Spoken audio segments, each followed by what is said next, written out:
ఎందుకు చంపాలనుకున్నావు బ్రో? ఏం మాట్లాడుతున్నావు బ్రో? ఏమైంది? నన్నెందుకు చంపాలనుకున్నావు? నేను నిన్ను చంపాలనుకోవటం ఏంటి బ్రో? థియేటర్ దగ్గర బీఆర్ బ్యాచ్తో అటాక్ చేయించి బోరబండ బుజ్జి మీదకి డైవర్ట్ చేశావు.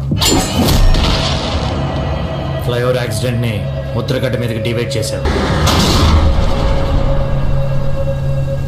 30 రోజులు అయిపోతుంది, ఇంకా వాణ్ణి వీణ్ణి నమ్ముకుంటే లాభం లేదని డైరెక్ట్గా నువ్వే వచ్చి హోర్డింగ్ ప్లాన్ చేశావు. నీకేమన్నా పిచ్చా? హోర్డింగ్ ప్లాన్ చేయటం ఏంటి బ్రో? చేతికి మట్టి అంటకుండా వేసేద్దాం అనుకున్నావు, కానీ నిన్ను ఇప్పుడు ఆ మట్టే పట్టించింది. జిమ్మేచో, నేను వాడే ఆ బ్రాండ్ ఈ బస్తీలు ఎవడు వాడతాడు? ఎందుకు చేశావు?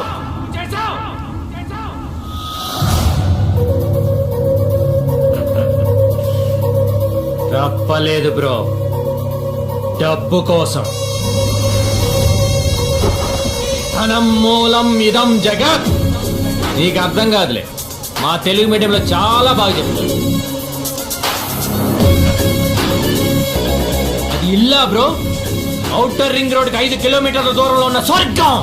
పిలిస్తే పనుల్లో, అరిస్తే సెక్రటరీలు, ఆవలిస్తే డాక్టర్లు.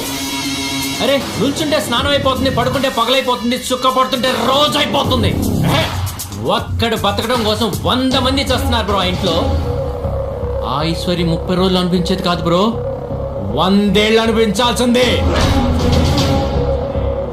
అప్పుడు డిసైడ్ అయిన బ్రో, నాకు ఆ బ్రతుకుండాలంటే నువ్వు బతికుండకూడదని.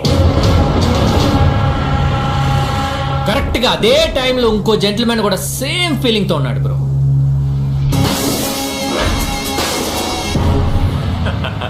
అయినా ఎలాగూ చద్దాం అనుకున్నోడికి అది సూసైడ్ అయితే ఏంటి, మర్డర్ అయితే ఏంటి? 25 ఏళ్ళు నడిచి నడిచి ఫస్ట్ టైం స్కూటర్ ఎక్కాడు. మీ ఫాదర్ ఏం చేశాడు? నేను అదే అడుగుతున్నా, ఏం చేశాడు? పుట్టినప్పటి నుంచి ప్రేమతో కాదు, పేదరికంలో పెంచాడు.